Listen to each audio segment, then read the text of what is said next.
remote island in the Pacific Ocean, a frightening and mysterious massacre took place. A race of stone giants carved 1,000 years ago guard the shore in silence, as if unable to endure what they have witnessed. The clues to the mystery remain locked behind mute lips. There is no voice to tell who carved the giants and why hundreds of them were destroyed in the Easter Island Massacre.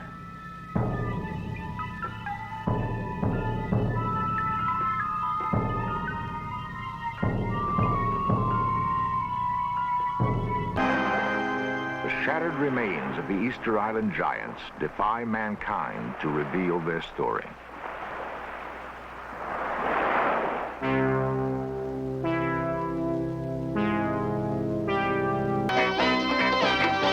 This series presents information based in part on theory and conjecture.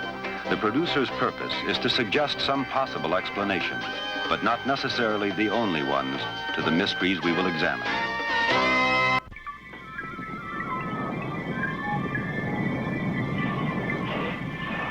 In the beginning of time, legends tell us, land and sea were at war with each other. The crust of the earth exploded in fury and sent molten lava boiling into the sea. The lava cooled and hardened into black rock.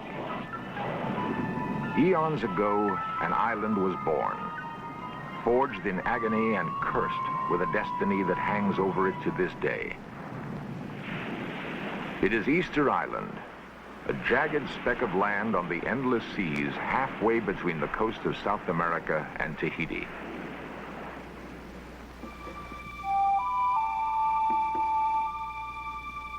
Easter Island is perhaps the loneliest inhabited place on Earth. Its existence was unknown until it was discovered by a Dutch explorer in 1722. The Dutch ship landed on a warm and balmy Easter Sunday. It was welcomed by a band of natives who swam out to the boat carrying gifts. At one time, the population exceeded 10,000. But since that fateful Easter Sunday, slave raids, civil war, and a smallpox epidemic nearly decimated an entire race. Today, less than 1,000 people live in the only village, Hangaroa. The island is owned by Chile, and the official language is Spanish. But the faces of the people hold no clue to the origin of the first islanders. Over the years, the mix of Polynesian, South American, and European blood has blurred lines of ethnic purity.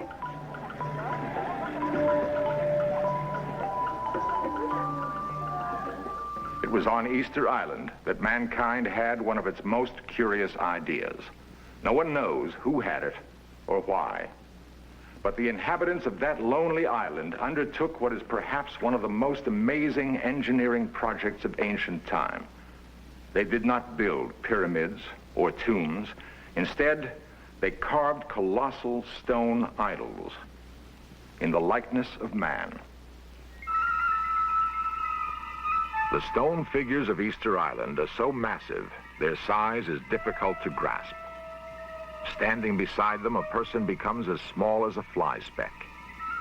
Statues range between 30 to 80 tons of solid volcanic rock. A small one is equal to the weight of 1,000 men and stands as tall as a two-story house.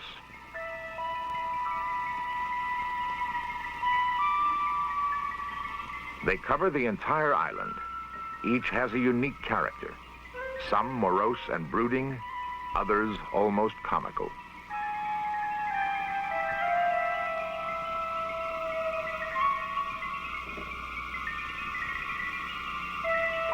The mysteries that surround the giants begin with the question of why the islanders created so many of these enormous idols. It is as if their fear of life was so terrifying, they needed a multitude of gods to protect them. Even more mystifying is evidence that many statues appear to have been systematically massacred, some savagely decapitated and mutilated.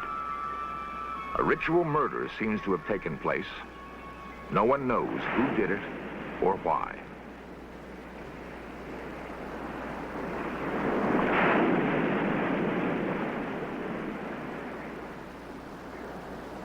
The search for answers begins in the quarry, the crater of an extinct volcano, Rano Raraku, a dark and forbidding womb.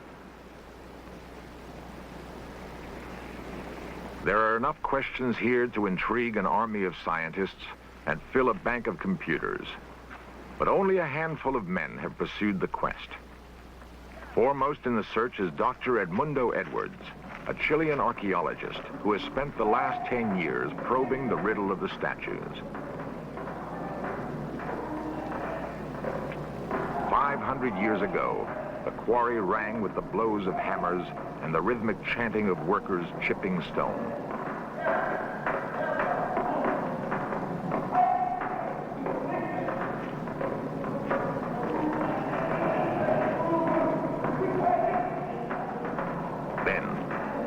Suddenly, work was abandoned.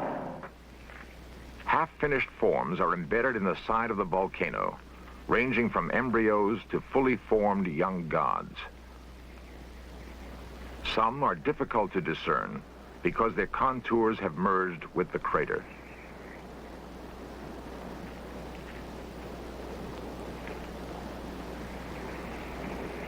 Work was stopped so suddenly that the presence of the workers can still be felt.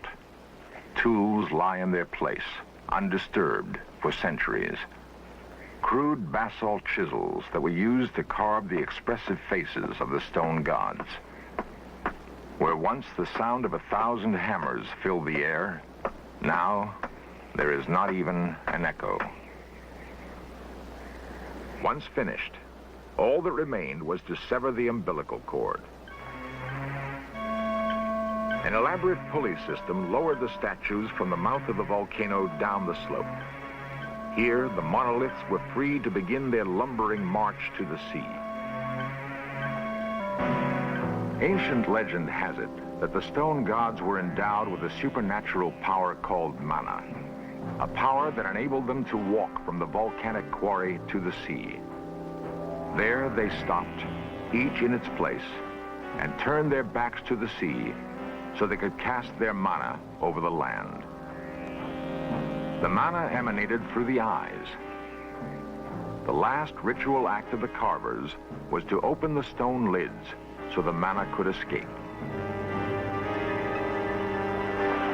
At one time, open-air temples lined the coast. Then, all the statues with open eyes were smashed and desecrated.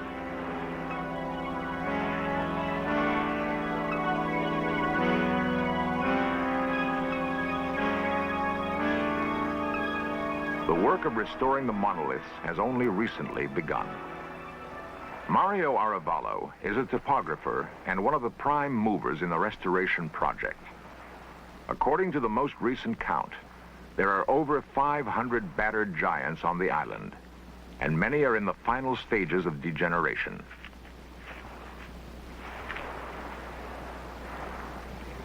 Mario and archaeologist Edmundo Edwards wage a desperate battle to stave off the effects of erosion. The work involves the painstaking process of plotting the position and alignment of each statue. So far, only 12 have been restored because there isn't enough manpower or machinery to save more. Somehow, the statues were transported across 20 miles of rough terrain to the sea. No evidence remains of how the engineering feat was accomplished. But a primitive boat rolling method, still used by local fishermen, provides a glimmering of how it was done. The theory holds that the statues were rolled over miles of wooden skids to the beach. If true, this is one of the earliest uses of rollers known to man. Not even the more technologically advanced Egyptians knew of this method when they moved the giant blocks for their pyramids. How did a people, isolated by thousands of miles of endless sea, develop an advanced engineering skill?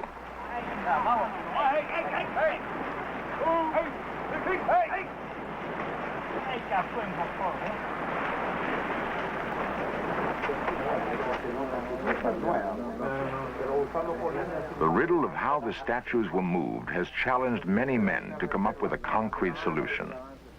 Diagrams illustrate what the ancient method might have been, For Roberto Forster, a local engineer, the theory of the giant rollers is not enough. He swears he can demonstrate a more practical method. He calls his invention the fulcrumista.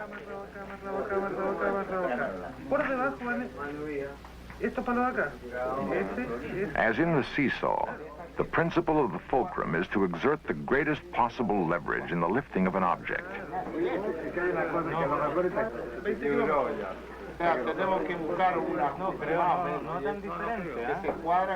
In an experiment executed on a small scale, Roberto intends to move a 5-ton stone to prove how a 50-ton giant might once have been transported. Roberto prevails on the mayor to gather a workforce for his project. He vows he will solve the ancient riddle once and for all. The mayor has doubts, but agrees. The experiment is scheduled for tomorrow morning.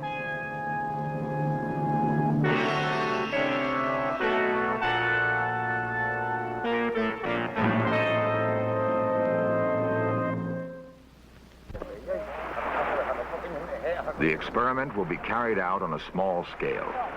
A 5-ton stone replacing the 50-odd tons of a monolith.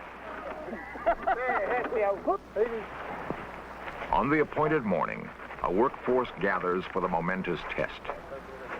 Roberto's fulcrumista will either stand or fall. Edmundo, Mario, and even the mayor himself have joined in the effort to put to rest once and for all the question of how the statues were moved.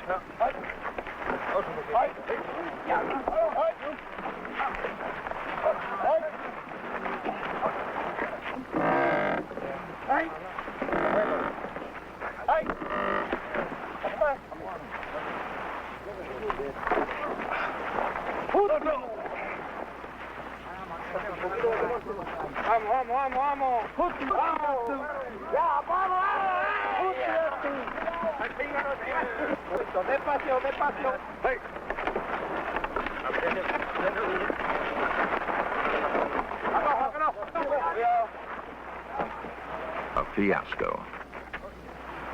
Indeed, if the attempts of modern man to solve these incredible engineering feats meet with failure, think of the ingenuity of the ancient carvers.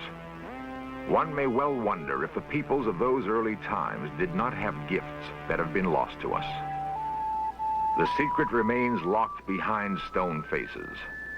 Faces that remind archaeologists of another face staring out over its mountain kingdom.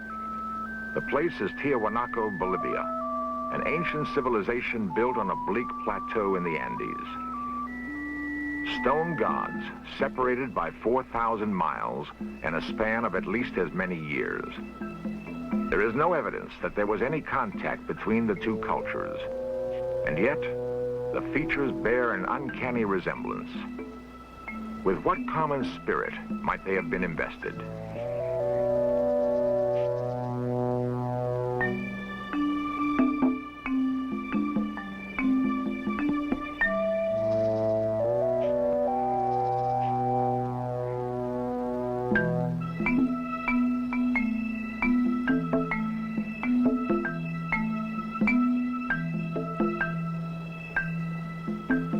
Perhaps one of the 7 written tablets found on the island contain the answer.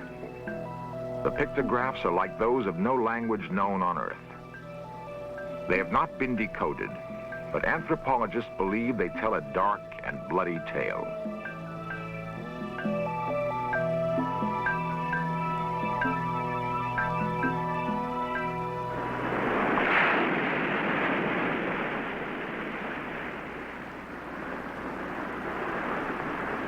There is evidence that long ago the island was torn by terrible civil strife, with brother pitted against brother. The bones of hundreds of islanders have been found in caves that stretch for miles under the lava crust. What were the natives hiding from? Why were they slain? Edmundo ascribes it to overpopulation and starvation. He speculates that in mass frenzy, the strongest killed the weakest and survived by eating human flesh.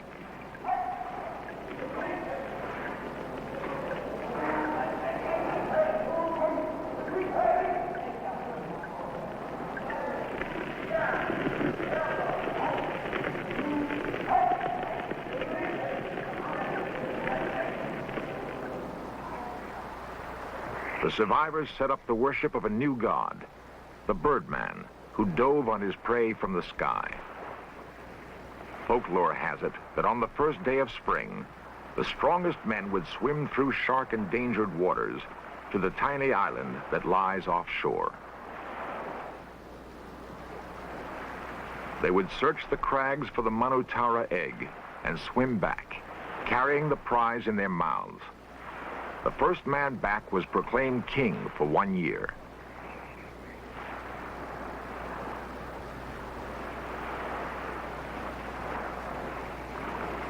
Perhaps the petroglyphs tell the story of the days that preceded the Birdman cult.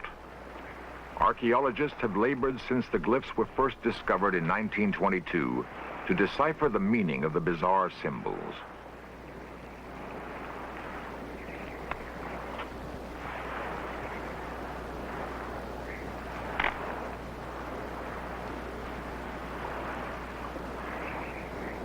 The chalk paint accentuates the designs, but cannot unlock the meaning of the curious etchings. Only a tragic face remains as an emblem of past events. ¿Qué cosa bien?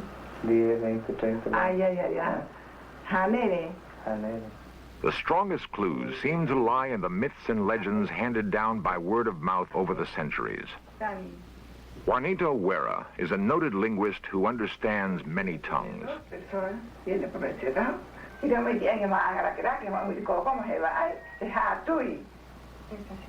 The old woman begins to chant a tale about a war between the long ears and the short ears.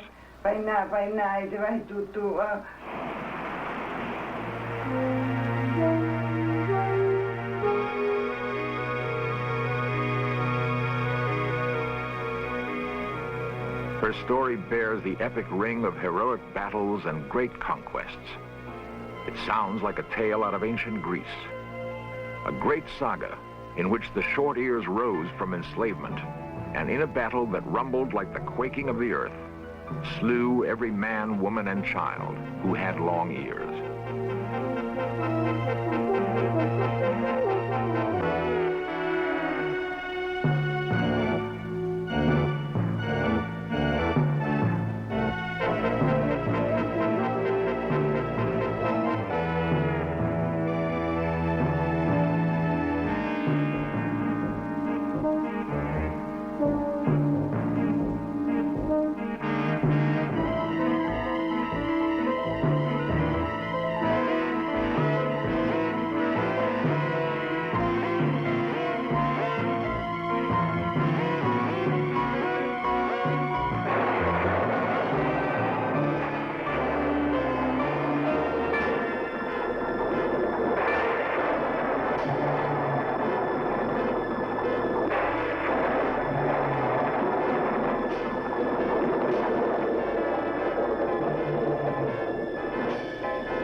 Mythology, with its strange symbols, plays tricks on the imagination. But it springs from real events that once occurred. And there is little doubt that the events on Easter Island have been bloody and tragic. The tragedy was matched by the fate of the islanders and provides a final clue to the Easter Island mystery. History records that thousands of natives died under the guns of their conquerors and from the dread diseases brought with them.